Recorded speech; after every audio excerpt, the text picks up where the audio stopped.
वीथौ श्री भगवदाज्ञा भगवत् प्रीत्यर्थं श्रीमन्नारायण प्रीत्यर्थं श्री अलर्मेल मंगा समेत प्रीत्यर्थं अस्य यजमानस्य गोत्रोद्भवस्य అందరూ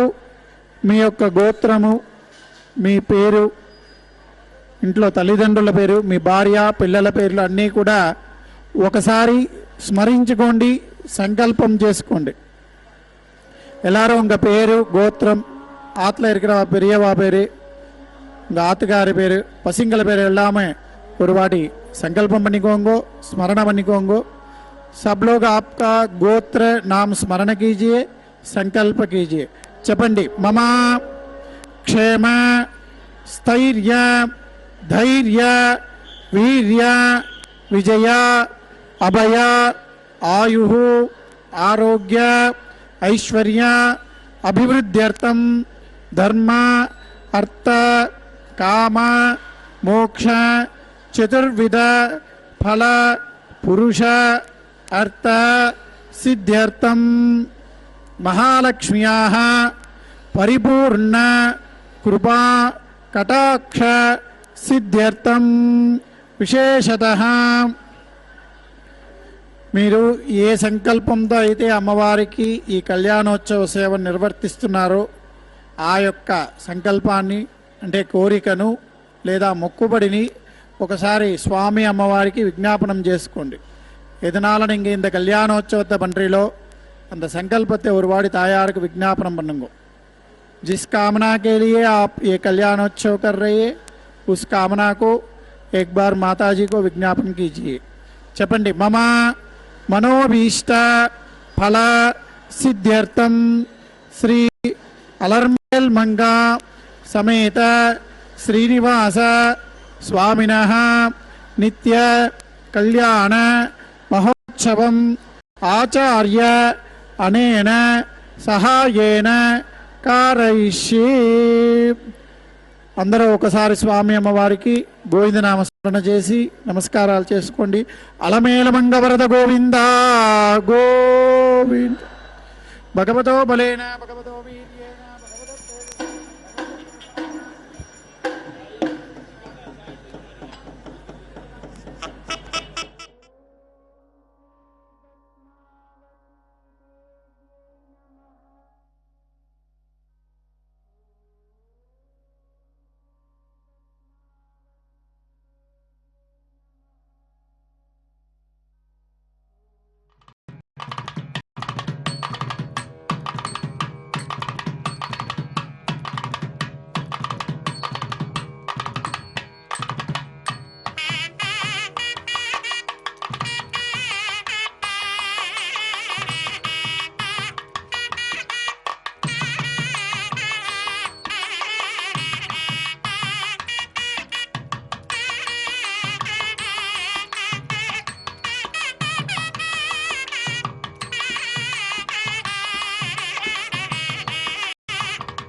प्रथमाद्यो अयज्ञस्यामुपतयोरयीनां वैश्वानरो रश्मिभिर्मा पुनातो पातप्राणे तेजोमयो भूः द्यावा पृथिवी पयसा पयोभिः हितावतिर्यज्ञे मा पुनायितां मृगस्पृद्वरसिष्टिभिः परिशिष्टये देवमन्विभिः आज्ञे कृत्वे पुनाहिमा येन देव अपुनात तेनापो दिव्यङ्गतः तेन दिव्येन ब्रह्मणा इदं ब्रह्मणीमहे यप्पावणिरध्येते ऋषभिः सम्पतो रथं सर्वं सुस्नात् तदिदप्पादनश्विना पावमानेरोऽध्यते ऋषभिः सम्पतो रथं तस्मै सरस्वती दुहे क्षीरकं सर्पिर्मधोगमं पावमाने स्वस्तयनेः दुगायुपयस्तुते ऋषभिः सम्पतो रथः ब्राह्मणे समुतकं हितं पावमाने सुदन्तुनः इमं लोकमदागं कामान् समर्दयन्तु नः देवे देवे समावृताः पावमाने स्वस्तयनेः दुगागतश्चितः ऋषभिः सम्पतो रथः ब्राह्मणे समुतकं हितं येन देवः पवित्रेण आत्मानं पुनसे सदा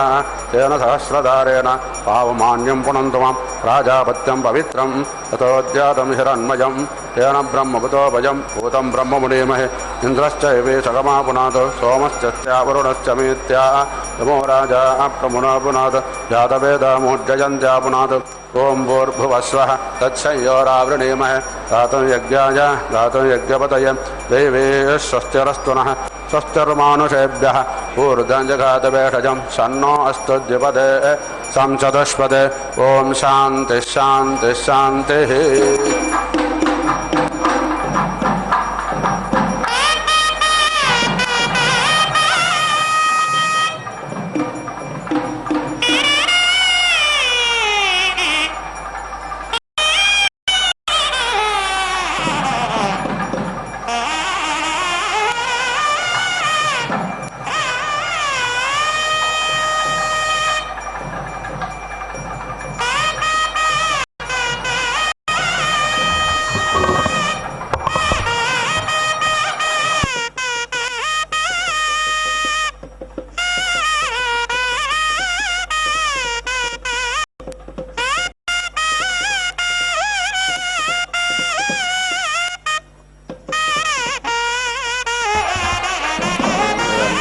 समावर्तताग्रे भूतस्य जातपचरेत आसीत्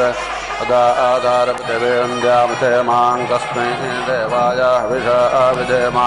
पयामरेहेतोषि प्रजापातये त्वाजिष्ठं गृह्णां येषते योनिःसूर्यस्ते महिमा यस्ते हं संवत्सरे माहिमासं बभूवजस्ते वाजा अन्तरिक्षे महिमासं बभूव यस्ते दिवि सूर्ये महिमासं बभूव तस्मै ते महिम्ने प्रजापतये स्वाहा देवेभ्यः यप्राणतो निमिषतो माहित्वे कचिद्राजा जगतो बभूव अस्य द्विपदश्चतुष्पदः कस्मै देवाय हविषा विधेमा वयामृहेतोषि प्रजापतये त्वाजिष्ठं गृह्णां येषते योनिश्चन्द्रमास्ते महिमा यस्ते रात्रौ संवत्सरे माहिमासं बभूव यस्ते पृथिव्यामग्नौ माहिमासं बभूव यस्ते नक्षत्रेषु चन्द्रमासि महिमासं बभूव तस्मै ते महिम्ने प्रजापतये देवेभ्यः स्वाहा युञ्जन्ति भद्रमारुषं चरन्तं परेतस्तुषाः रोचन्ते रोचनादिभिः युञ्जन्तश्च काम्ना हरे विपक्षसारथे शोणादिष्टो नृवाः स यद्वातो अपो अगनीकन् प्रियामिन्द्रस्य तन्वम् एतद्गस्तोतरणेन पथा पुनरस्वमावर्तयासनः पथा वस्ताञ्जन्तकायत्रेणच्छन्दास रुद्रास्ता अञ्जन्तत्रयेष्टोभेणच्छन्दास आदित्यास्ता अञ्जन्तु जागतेनच्छन्दास भूर्भुवस्वर्लाजीच्छाचीण्यं व्यगव्ये एतदन्नामत्यदेव एतदन्नामद्य प्रजापते कस्वेदेकाकेकारतकवस्युज्जायते पुनः दिग्गस्युद्यमस्यापेषजं किं वावपानं महत् सूर्या एकाकेकारति चन्द्रमा आजायते पुनः अग्निर्हमस्यापेषजं भूमिरावपानं महत् कास्वेदासेत् पूर्वजत्यक्किग्गस्वेदासेत् बृहद्वयाः कास्वेदासेत् पिलिपिला कास्वेदासेत् पिसङ्गिला जौरा आसेत् पूर्वजत्यरस्वा आसेत् बृहद्वयाः अवीरासेत् पिलिपिला रात्रिरासेत् पिसङ्गिला वाजिष्ठापचतैरवस्तते दग्रे वत्सागैः नग्रोदश्च मतयच्छल्मणिर्वृद्ध्या एतश्च राज्यो वृषा पड्भिच्छदुर्भिरेदागन् ब्रह्मागष्टक्षणावतनमोऽग्नय सग्गसेतोरस्मिना रथः सग्गसेतोरस्मिना हयाः सग्गसेतो अत्सप्सुजा ब्रह्मा सोमः पुरोगवः स्वयं वा जिज्ञस्तन्वं कल्पयस्त्वस्वयं याजस्त्वस्वयं जोरस्व महिमा ते अन्यनसन्नते न वा ऊये तन्व्रजते नरिष्यते देवायुधेशपतिभिः सुगाभिः यत्र स ते सुकृतो यत्र ते युत्तत्र देवस्य पिता दधतु अग्निं पशुरा आचेत्तेना अजन्तसयेतं लोकमादयद्यस्मिन्नग्निः स ते लोको भाविष्यति तञ्जयष्यति पिपयिता अपः वायुः पशुरा आसीत्तेना अजन्तसयेतं लोकमादयद्यस्मिन् वायुः स ते लोको भाविष्यति तञ्जयष्यति पिपयिता अपः सूर्यः पशुरा आसीत्तेना अजन्तसयेतं लोकमादयद्यस्मिन् सूर्याः स ते लोको भाविष्यति तञ्जयष्यति पिपयिता अपः प्राणाय स्वाहा अपानाय स्वाहा अम्ब्यानाय स्वाहा अम्बे अम्बिके अम्बालिके नमानयति कश्चन ततस्तस्य कश्यपद्रिकां काम्पीलवाचिनीं गणानान्दा गणपादिज्ञ अवामहे प्रियानान्दा प्रियपादिज्ञ अवामहे धीनान्दानधिपतिज्ञ अवामहे वसो मम आहमाजानि गर्भतमात्तमाजाति गर्भदं ता उभो चतुरः सम्प्रसारयाव स्वर्गे लोके प्रोन्वाथां वृषा वाजिरेतो धारेतो दधातु वृक्षत्या अवागुदन्धे समञ्जञ्जारया वृषन् यस्त्रीणां जीव भोजनः यकसकोशा कुन्तिका हलकति वञ्चाति आहन्ति गपेपसो न कल्कलेति दारक यको सकौशा कुन्तिका हलकति वञ्चाति विवक्षत इव ते मुखमध्वर्यो मानस्तमपि भाषतः माता च ते पिता च ते ग्रं वृक्षस्यारोहतः प्रतीलामीति ते पिता गपे मुष्टिमातग्गतयत् माता च ते पिता च ते घ्रे वृक्षस्य क्रीडतः विवक्षत इव ते मुखं ब्रह्मन्मात्तं वादो बहु ऊर्ध्वमेनामुच्छ्रापय गिरो भारग्हरन्निव अथ अस्ये मध्यामे दताग्सीते वाते पुनन्निव ऊर्ध्वमेनामुच्छ्रायता गिरो भारग्हरन्निव अथ अस्ये मध्यामे ददसीते वाते पुनन्निव यदस्या अग्गहुवेद्या अग्गतुस्तोलमुपातातत् मुष्का यदस्या ये जतो गोसपेशा कुला इव यद्देवासो ललामागुं प्रविष्टे मनमावेशः सत्राते दिश्यते नारी सत्यस्याक्षिभुवो यत यद्धारिणो यवमुत्तिष्ठं पशुमन्याते शूद्राय दर्याजारानपोषायतनायति यद्धारिणो यवमुत्तिष्ठं बहुमन्याते शूद्रो यदर्याजारो न पोषमनो मन्यते अधिक्रावणो अकारिषं जिष्णोरस्तस्य वाजनाः सुरभिनो मुखा आकरत्प्रणहायो अग्गषितारिषते गायत्रे तृष्टव्यगत्यनट्टुः पञ्चातः बृहत्तुष्णिका आकप्सोचेभिः सम्यन्तुत्वा द्विपदायाश्चतुष्पदास्त्रिपदायाश्च षट्पादाः इच्छन्दायाश्च दच्छन्दाः शोचेभिः सम्यन्तुत्वा महानाम्यो रेवत्यो विश्वास अप्रभुवारीः नैगेर्विद्युतो वाचः शोचेभिः सम्यन्तुत्वा नार्यस्ते पत्यो लोमविचन्वन्तु मनीषया देवानां पत्यो दिशः शोचेभिः सम्यन्तुत्वा रजता हरेणे शेषायुजो युज्यन्ते कर्माभिः अश्वस्य वाजनः स्वतुषिमाः सम्यन्तु सम्यन्तेः कुविदं गजवन्तो जपं चित्यताञ्चन पूर्वं वियोज इह हेषाङ्गुणिषभोजनानि एवर्गिषो नमावुक्तिर्न जग्मुः कस्त्वाच्चाति कस्तापि सा अस्ति कस्ते गात्रान् संयति कऊते समिता कविः ऋतवस्तऋतुता पर्वा समिता रोविषा आसतु संवत्सरस्तते जाता समेभिः सम्यन्तुत्वा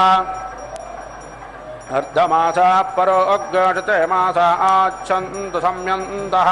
अहोरात्राणि मरुतो अवलिष्टग्सूदयन्तु ते देव्याध्वर्यवस्त्वाच्छन्तु विजासासतु गात्राणि पर्वतस्ते सिमाः कृण्वन्तु सम्यन्ते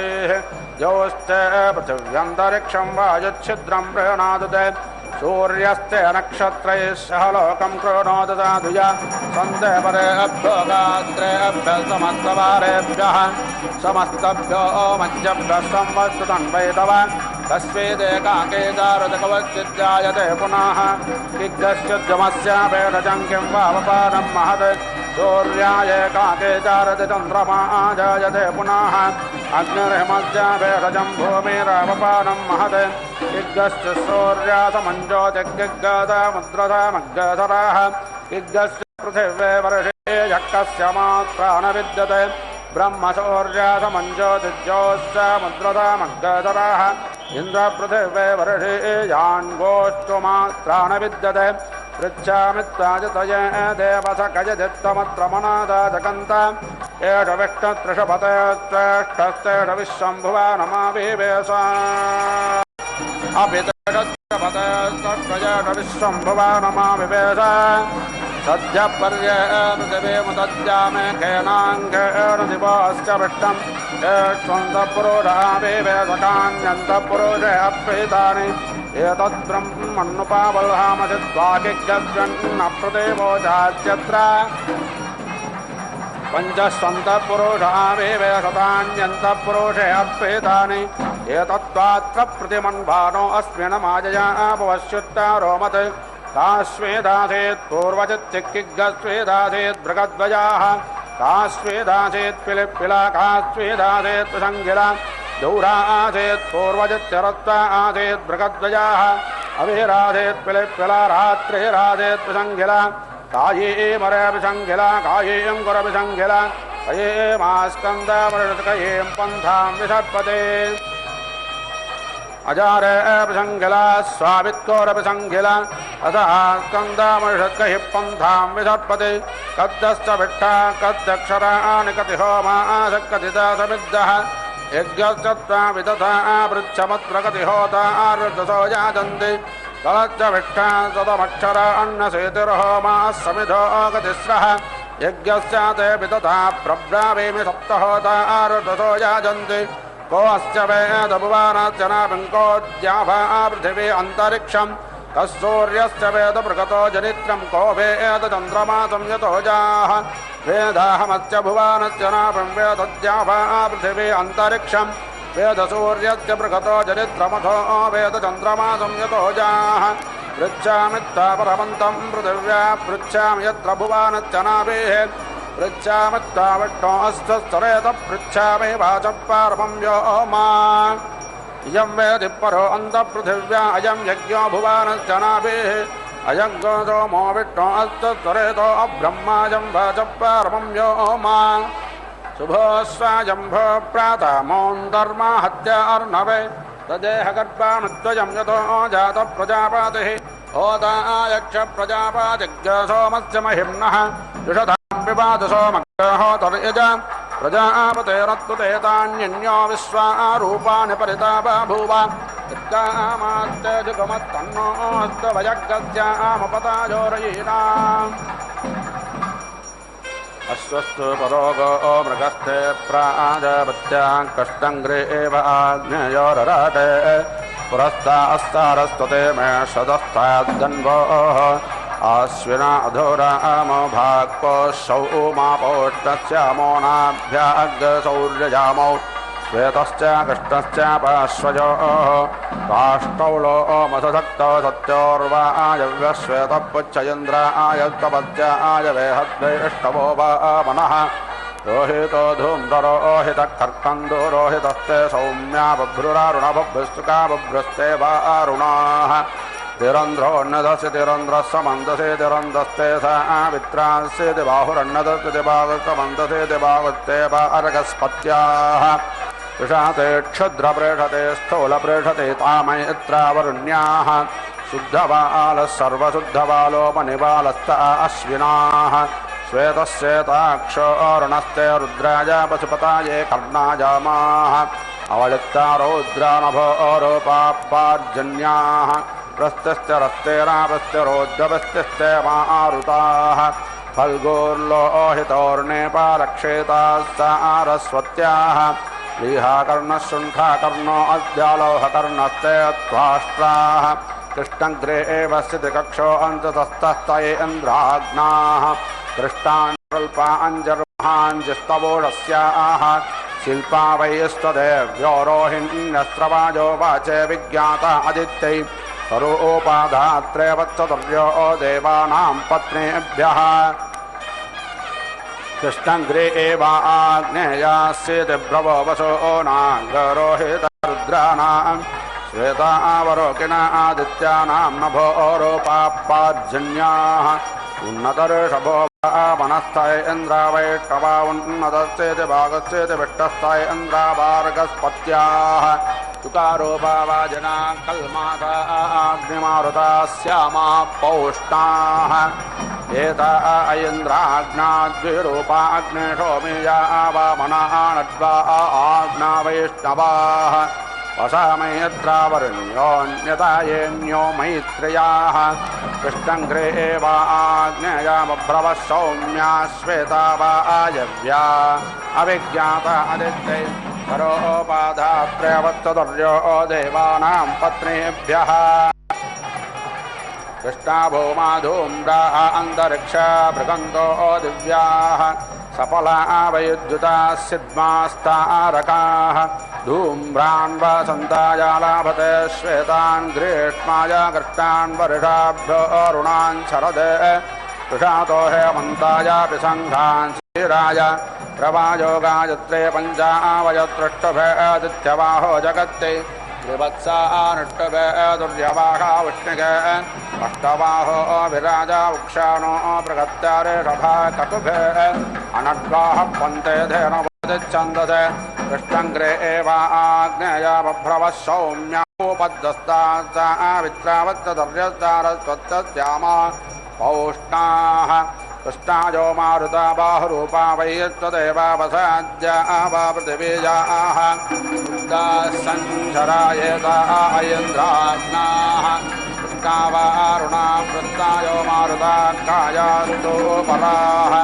अग्नजने कवते पुतभजानालापते मरुद्धस्तान्तवने प्रसवाद्यान् मरुद्धो गृहमेभ्यो भक्ष्यान् मरुद्धक्रियलभ्यसग्गाजट्टान् मरुद्धस्तदावद्यो न जट्टान् उक्ताः सञ्जरायेता अयन्द्राग्नाः प्रासङ्गामायेन्द्राबाहुरूपा वैश्वकर्मणाः धूम्रावभृणे गाथा पितॄणां बभ्रो धूम्रणे गाथा पितॄणां वर्षधां कृष्णावभृणे गाथा पितॄणामग्निष्वात्तानां कृष्णा प्रशान्तस्त्रय्यम्बकाः उक्ताः सञ्चरा एताः सुनासीरीजाः श्वेता वायव्या श्वेताः सौर्याः वसन्ताया कपिञ्जालानालापते ग्रीष्माया कलविङ्गान् वर्षाभ्यत्तिरेण शरदेवत्तिकाः हेमन्ताय ककारान् सुचीराय विकाकरान् समुद्राय सुमारानालापते पर्जन्याय मण्डूकानद्यो मत्स्यान् मित्राय कुलेपयान् वरुणाय नाक्रान् सोमाय हग्रसानालापते वाजवे बलाकायन्द्राग्निभ्यां कृञ्चान् मित्राय मध्वोन् वरुणाय चक्रवाकान् अग्नय कुटरोनालापते वनस्पतिभ्य उलोकानग्ने रोमाभ्यां शासान् अश्वभ्यान् मयूरान् मित्रावरुणाभ्यां कपोतान् सोमाय लबानालापते त्वष्ट्रे कौलिकान् घोषादिर्देवानां पत्नीभ्यः कुलिका देवजामिभ्योऽग्नये गृहपातये पारुष्टान् अन्ये पारापातानालापते रात्रे सिजापुराहोरात्रयोः सन्धिभ्यो जतोः आशेभ्यो दात्यौहान् संवत्सराय महतः सुपर्णान् भूम्या आकोनालापते अन्तरिक्षाय पान्त्रान् दिवेकसान् दिग्धोलाकुलान् बभ्रूकानवान्तरदिशाभ्याः वशुभ्यरस्यानालापते रुद्रेभ्यो रुरोनादित्येभ्योऽन्यङ्कोन् विश्वेभ्यो देवेभ्यः पृषतां साध्येभ्यः कुलङ्गान् ईशानाय परस्तत आलापते मित्राय गौरान् वरुणाय महिषान् बृहस्पदाय कवयाङ्गस्तुष्टुष्ट्रान्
भूम्या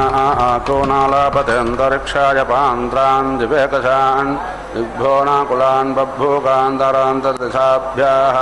पशुभ्यर्स्यानालापते रुद्रेभ्यो रुरोणादित्येभ्योऽन्यङ्कोन् विश्वेभ्यो देवेभ्यः पृषतान् साध्येभ्यः कुलुङ्गान्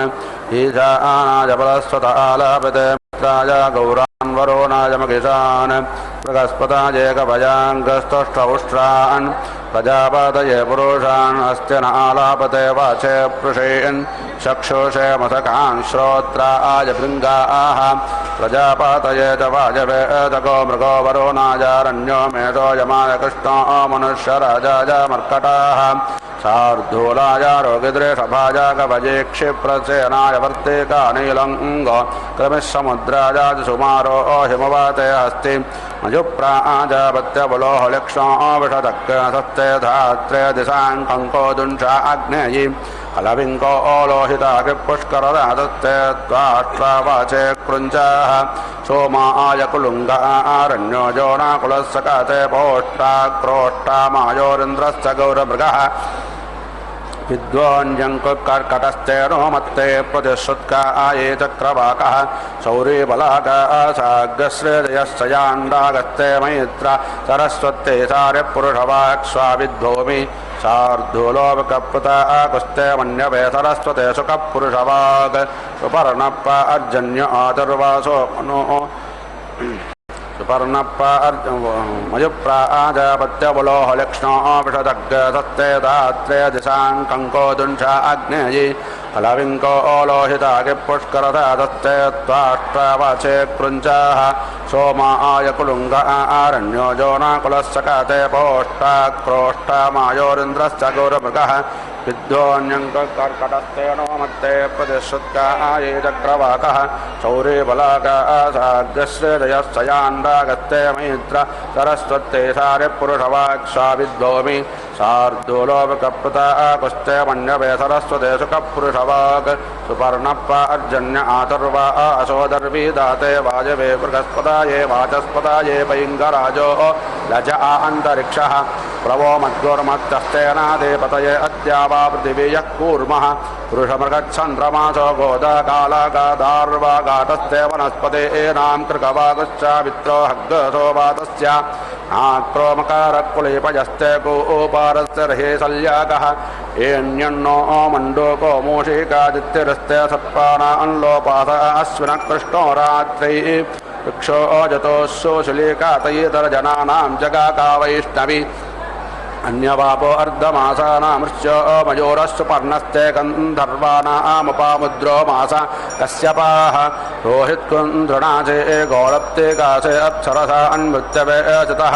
वृषाहुर्तो नामाकुत्कशो मान्दालस्ते पितॄणां बलाजाजकरो वशूनां कपिञ्जालः कपोतवलोकसस्ते निरृत्ते वरुणायारण्यो मेषः स्वित्थ आदित्यामुष्टोऽग्नि वाद्येन दत्ते मत्य अरण्याय स्मरो रौद्रः क्वयुक्पुटरुद्राच्चौहस्ते वाजनां कामायपिकः खड्गो वैश्वदेवस्वाकृष्णः कर्णो गद्धभस्तरक्षुस्ते रक्षासामिन्द्राय सूकरः शिग्गो होमारुतकृकलासपिप्पाकशकुनिस्ते सारव्यायै विश्वेषां देवानां प्रसातः गायत्रेण पुरस्ताद् वेति तिष्ठते प्राणमिति प्राणम् एव अस्मिन् दधाति बृहद्रथन्तराभ्यामिति बृहत् रथन्तराभ्यां पक्षौ ओजः एव अस्मिन् दधाति ऋतुस्था यज्ञायज्ञेनावुच्छं ऋतुषु एव प्रतीति तिष्ठति पृष्ठैः वेति तिष्ठते तेजः वै पृष्ठानि तेजः एव अस्मिन् दधाति प्रजापतिरिति प्रजापतिः अग्निम् असृजता सः अस्मात् सृष्टः पराङ् ऐदेतां वारवन्ति येनेति वारवन्ति येना वारवन्ति यत्त्वमिति वारवन्ति यत्त्वं शैतेन शेति अकुरुता तत् शैतस्य शैतत्वमिति शैतत्वं यत् वारवन्ति येनेति वारवन्ति येन उपतिष्ठत इत्युपतिष्ठते वारयते एव येनं शैतेन शेति कुरुते प्रजापतेर्हृदयेन अविपक्षमित्यविपक्षं प्रति उवेति तिष्ठते प्रेमाणम् एव अस्य गच्छति प्राच्या त्वा दिशा साधयामि गायत्रेण छन्दसा अग्निना देवतया अग्नेः शीर्ष्णा अग्नेः शिरः उपेति दधामि दक्षिणया त्वा दिशा साधयामि त्रैटुभेन छन्दसा इन्द्रेण देवतया अग्नेः भक्षेन अग्नेः भक्षम् उपेति दधामि प्रतीच्या त्वा दिशा साधयामि जागतेन छन्दसा सवित्रा देवतया अग्नेः पुच्छेन अग्नेः पुच्छम् उपेति दधामि उदीच्या त्वा दिशा साधयामि आनुष्टुभेनेत्यानुष्टुभेन छन्दसा मित्रावरुणाभ्यामिति मित्रावरुणाभ्यां देवतया अग्नेः भक्षेन अग्नेः भक्षम् उपेति दधामि उद्भया त्वा दिशा साधयामि पाङ्क्तेन छन्दसा बृहस्पतिना देवतया अग्नेः पृष्ठेन अग्नेः पृष्ठम् उपेति दधामि यः वै अपात्मानमित्यप आत्मानम् अग्नें चिनुते अपात्मेत्यप आत्मा अमुस्मिन् लोके भवति यः सात्मानं चिनुते सात्मेति सा आत्मा अमुस्मिन् लोके भवति आत्मेष्टका इत्यात्मा निष्ठकाः उपेति दधाति एषः वै अग्नेः आत्मा सात्मानमिति सा आत्मानम् चिनुते सात्मेति सा आत्मा अमुस्मिन् लोके भवति यः एवं वेद अग्ने उदधयित्युदधे जाते इषुः युवा नाम तया नः मृडा तस्याः ते नमः तस्याः ते उवेति जीवन्तः भूयास्मा अग्ने दुध्रागह्यागयं शिलावन्या जाते इषुः युवा नाम तया नः मृडा तस्याः ते नमः तस्याः ते उवेति जीवन्तः भूयास्मा पञ्च वै एते अग्नयः यत् चितयः उदधिरित्युदाधिः एव नाम प्रथमः दुध्रः द्वितीयः गह्यः तृतीयः गयंशिलः चतुर्थः वन्यः पञ्चमः तेभ्यः यत् आहुतिरित्याहुतिः न जुहुयात् अध्वर्यं च यजमानं च प्रेतिदहेयुः यत् एताः आहुतिरित्याहुतिः जुहोति भागधेयेनेति भागधेयेन एव येनान् समयति न आर्तिं येति रच्छति अध्वर्युः न यजमानः वाक् मे आसन्न न सः प्राणैति प्राणः अक्षोः चक्षुः कर्णयोः श्रोत्रं बाहुवोः बलम् ऊर्वोः वोजः अरिष्टा विश्वानि अङ्गानि तनूः तनुवा मे साह नमः ते अस्तु माहि कंसिः अपेति वै एतस्मात् प्राणा इति प्राणाः क्रामन्ति यः अग्निं चिन्वन् अधिक्रामतीत्यधि क्रामति वाक् मे आसन्न न सः प्राण इति प्राणः इति आह प्राणानिति प्राणान् एव आत्मन् धत्ते यः रुद्रः अग्नौ यः अप्सित्यपसु यः वोषधीषु यः रुद्रः विश्वा भुवना आविवेशेत्याविवेश तस्मै रुद्राय नमः अस्तु आहुतिभागा इत्याहुतिभागाः वै अन्ये रुद्राः हविर्भागा इति हविर्भागाः अन्ये शतरुद्रीयमिति शतरुद्रीयं हुत्वा गावीधुकं चरम् एतेन यजुषा चरमायाम् इष्टकायां नीति दध्यात् भागधेयेनेति भागधेयेन एव येनं समयति तस्य तु वै शतरुद्रीयमिति शतरुद्रीयं हुतम् इति आहुः यस्य एतत् अग्नौ क्रियते इति वसवः त्वा रुद्रैः पुरस्तात् पान्तु पितरः त्वा यमराजान इति यमराजानः पितृभिर्भिः दक्षिणतः पान्तु आदित्याः त्वा विश्वैः देवैः पश्चात् पान्तु द्युदानः त्वा मारुतः मरुद्भिरिति मरुद्भिः उत्तरत इत्युत्तरतः पातु देवाः त्वा इन्द्रज्येष्ठा इति इन्द्रज्येष्ठाः वरुणराजान इति वरुणराजानः अधस्तात् च उपरिष्टात् च पान्तु न वै एतेन पूतः न मेध्यः न प्रोक्षित इति प्रोक्षितः यत् येनम् अतः प्राचीनम् प्रोक्षतीति प्रोक्षति यत् सञ्चितमिति सञ्चितम् आज्येन प्रोक्षतीति प्रोक्षति तेन पूतः तेन मेध्यः तेन प्रोक्षित इति प्रोक्षितः समीची नाम असि प्राचीदिक्तस्याः ते अग्निः अधिपतिरित्यधिपतिः असितः रक्षितायाः च अधिपतिरित्यधिपतिः यः च गोप्ता ताभ्यां नमः तौ नः मृडयतां ते यं द्विष्मः यः च नः द्वेष्टि तं वां जम्भे दधामि ओजस्विनी नाम असि दक्षिणादिक्तस्याः ते इन्द्रः अधिपतिरित्यधिपतिः प्रदागो प्राची नाम असि प्रतीचीदिक्तस्याः ते सोमः अधिपतिरित्यधिपतिः स्वज इति स्वजः अवस्थावेत्यवस्थावा नाम असि उदीचीदिक्तस्याः ते वरुणः अधिपतिरित्यधिपतिः तिरश्चराजिरिति तिरश्चराजिः अधिपत्नीत्यधिपत्नी नाम असि अतिदिक्तस्याः ते बृहस्पतिः अधिपतिरित्यधिपतिः शुक्रः वसिनी नाम असि यं दिक्तस्याः ते यमः अधिपतिरित्यधिपतिः कल्माषग्रीव इति कल्माषग्रीवः रक्षितायाः च अधिपतिरित्यधिपतिः यः च गोप्ता ताभ्यां नमः तौ नः मृडेतां तेयं दुष्मा यः च नः द्वेष्टि तं वां जम्भे दधामि एताः वै देवताः अग्निं चिदं रक्षन्ति ताभ्यः यद् आहुतिरित्याहुतिः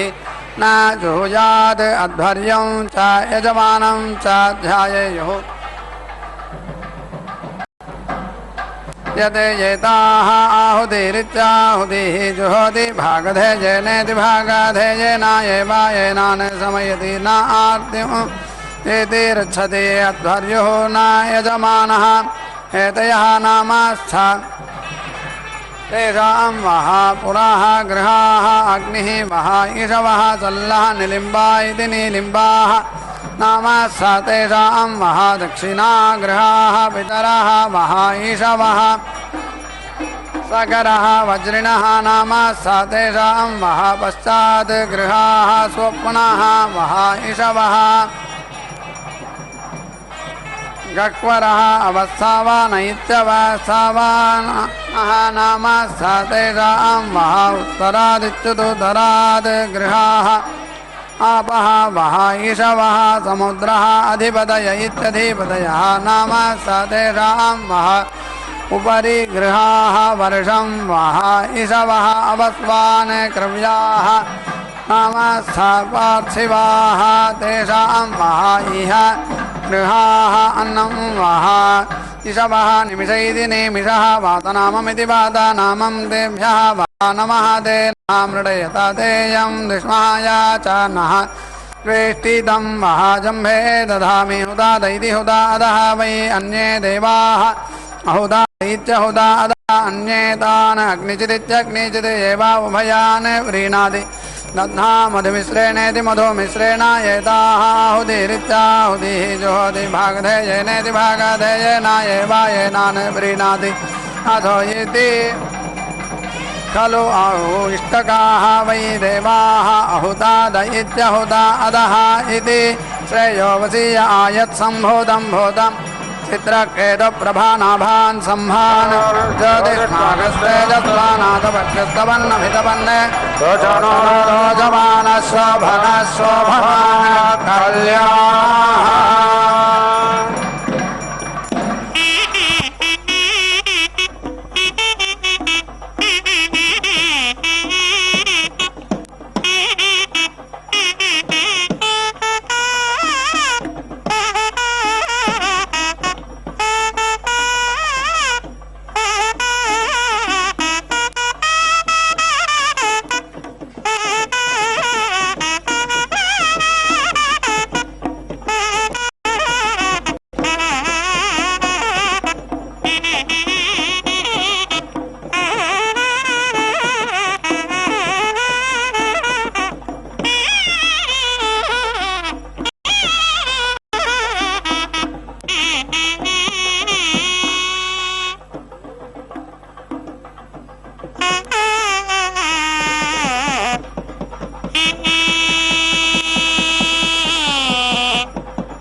అందములాయను అదననివి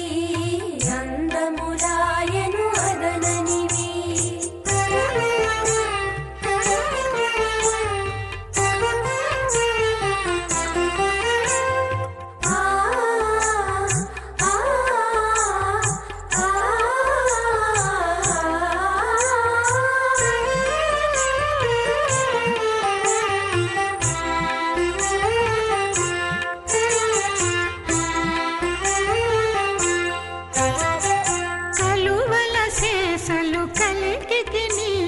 సొలవక చూచేటి చూపులివి కలువల శేషలు కలికి నీకును సొలవక చూచేటి చూపులివి సొలవక చూచేటి చూపులివి చిలుకుల మొల్లల శేషలు మీలో చిలుకుల మొల్లల శేషలు మీలో నలుగడ ముసి ముసి నవ్వులివి నలుగడ ముసి ముసి నవ్వులివి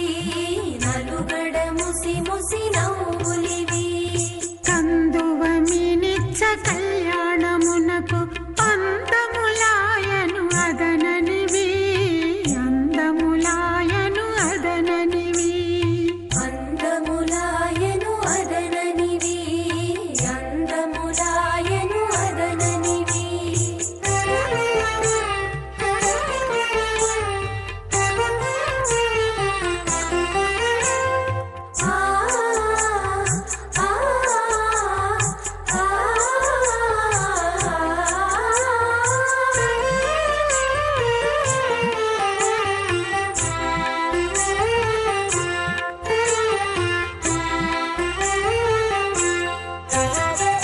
తామర శేషలు తలకొని మీకును మోము మోమురయు ముద్దులివి తామర శేషలు తలకొని మీకును మోము మోమురయు ముద్దులివి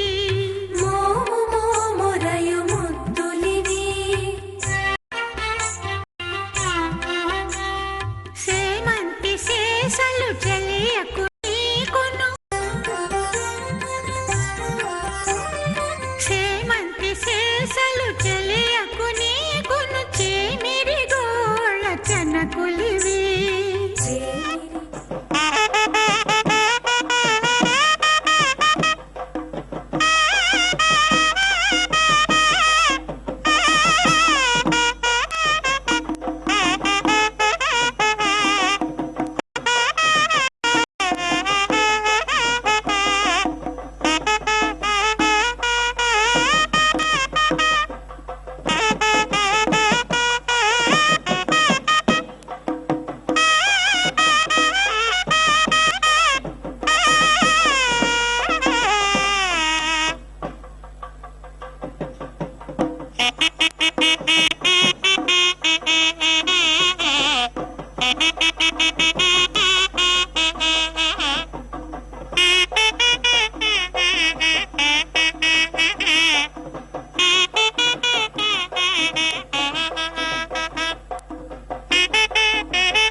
ఓం అనుపరిక్రామమిత్యనో పరిక్రామం జుహోతి అపరివర్గమిత్యపరివర్గం एवायेनान प्रीणाति इमं स्तनम् ऊर्जस्वन्तं धया अपां प्रप्यादमिति प्राप्यादम् अग्ने शरीरस्य मध्ये उत्सं जुषस्व मधुमन्तमिति मधुमन्तम् ऊर्वा समुद्रियं सदनं येति विशस्व यः वै अग्निं प्रयुज्येति प्रायुज्य न विमुञ्चतीति विमुञ्चति यथा अश्वः युक्तः विमुच्यमान इत्यविमुच्यमानः क्षुध्यन् परा भवतीति परा भवति एवम् अस्याग्निः परेति भवति तं परा भवन्तमिति परा भवन्तं यजमानः अनुपरेति भवति सः अग्निं चित्वा लोक्षः भवति इमं स्तनम् ऊर्जस्वन्तं धया अपाम् इति आज्यस्य पूर्णाम् सृजं जुहोति एषः वै अग्नेः विमोक इति विमोकः विमुच्येति विमुच्य एव अस्मै अन्नम् अपीति ददाति तस्मात् आहूयः च एवं वेद यः च न सुधायमिति सुधायं ह वै वाजी सुहित इति सुहितः ददाति इति अग्निः वा वाजी तं एव तत् प्रीणाति सः येनं प्रीतः प्रीणाति वशीयान् भवति इन्द्राय राज्ञे सूकरः वरुणाय राज्ञे कृष्णः यमाय राज्ञे ऋष्यः ऋषभाय राज्ञे गवयः शार्दूलाय राज्ञे गौरः पुरुषराजायेति पुरुषराजाय मर्कटः क्षिप्रसेनस्येति क्षिप्रसेनस्य वर्तिका नीलङ्गोः कृमिः सोमस्य राज्ञः कुलुङ्गः सिन्धोः सिगुंसुमारः हिमावत इति हिमावतः अस्ति मयोः प्राजापत्य इति प्राजापत्यः मूलः अलीक्ष्णः वृषदगुंसः ते धातुः सरस्वत्यै सारिः श्वेता पुरुषवागिति पुरुषवाक् सरस्वते सुगः श्वेतः पुरुषवागिति पुरुषवाक् आरण्यः अजः नकुलः सखः ते पौष्णाः वाचे क्रौञ्चः अपां नप्त्रे जषः नाक्रः मकरः कुलिकयः ते अकूपारस्य वाचे पैङ्गराज इति पैङ्गराजः भगाय कुशीतकः आतिवाहसः दर्विदा ते वायव्याः दिग्भ्यैति दिग्भ्यः चक्रवाकः बलाय अजगरः आघोः सृजया शयण्डकः ते मैत्राः मृत्यवे असितः मन्यवे स्वज इति स्वाजः कुम्भीनस इति कुम्भीनसः पुष्करसाद इति पुष्करसादः लोहिता हिरिति लोहिता अहिः ते त्वाष्ट्राः प्रतिश्रुत्काया इति प्रतिश्रुत्कायै वाहसः पुरुषमृग इति पुरुषमृगः चन्द्रमसे गोधा कालका दार्वाघाट इति दारु आघातः ते वनस्पतीनां येनी अह्ने कृष्णः रात्र्यै पिकः क्षिङ्का नीलशीर्ष्णीति नीलशीर्ष्णीते अर्यम्ने धातुः कट्कटः सौरी बलाकार्ष्यः मयूरः सेनः ते गन्धर्वाणां वसूनां कपिञ्जलः रुद्राणां तित्तिरिः रोहित कुण्डुनाची गोलत्तिकाताः अप्सरसाम् अरण्याय श्रीमरः प्रशतः वैश्वदेव इति वैश्वदेवः वित्वः न्यङ्कुः कषः ते अनुमत्या इत्यनुमत्यै